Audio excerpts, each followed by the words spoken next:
So we've made it to Dryandra Woodland. This is on the edge of the wheat belt. It's a really good slice of habitat.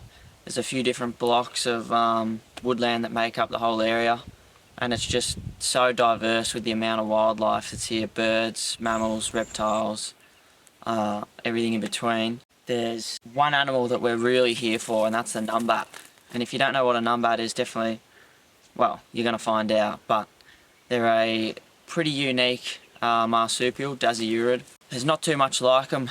There's no real close relative to them. They've got a tongue like an anteater, about 10 centimetres long, and they feed pretty much primarily on termites. They're going sniffing around logs, hollows, termite mounds, and just getting in where they can and lapping up those termites. There's something that's pretty rare. There's only about 1,000 of them in the wild, so of course once upon a time they would have been through this whole area. They had a pretty big range, but now they're just confined to the last bits of habitat.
If you can get out there and go looking for them, definitely do it.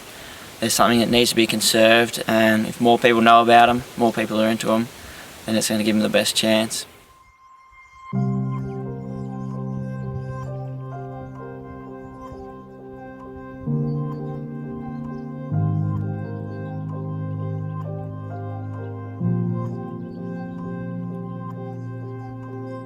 It didn't take too long on our first afternoon in Dryandra to come across this little male Numbat. We started cruising the dirt tracks that weave through the reserve in the late afternoon. This was a 37-degree day, so searching any earlier wouldn't really be worth it. Numbats are most active at dusk and dawn, as this is when the termites are moving in the upper layers of the soil, rather than being further underground or deep in their mounds when it starts to heat up a bit more or cool down overnight. I think if you have a bit of a close look as this guy moves around, it's pretty easy to tell how we were able to work out he was male. But the females, being marsupials, have a pouch. However, unlike a kangaroo or a wallaby pouch that most people are familiar with, the Numbat's pouch is more like skin folds that secure and cover the babies while they're in their stage where they're still suckling on the mother's teats. I found the way the Numbat moved to be very interesting. Just so alert, stopping, lifting up his head, looking around, freezing again. Moving around in a way that just ensures he stays as safe as possible, and if he's ever unsure, just taking off, and they really do camouflage so well in their environment. Also out here are heaps of reptiles, and I love reptiles. There's about 51 species, they reckon.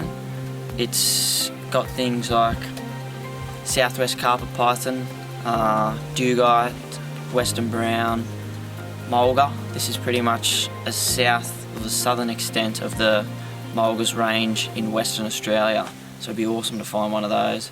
Monitor lizards, even thorny devils are here.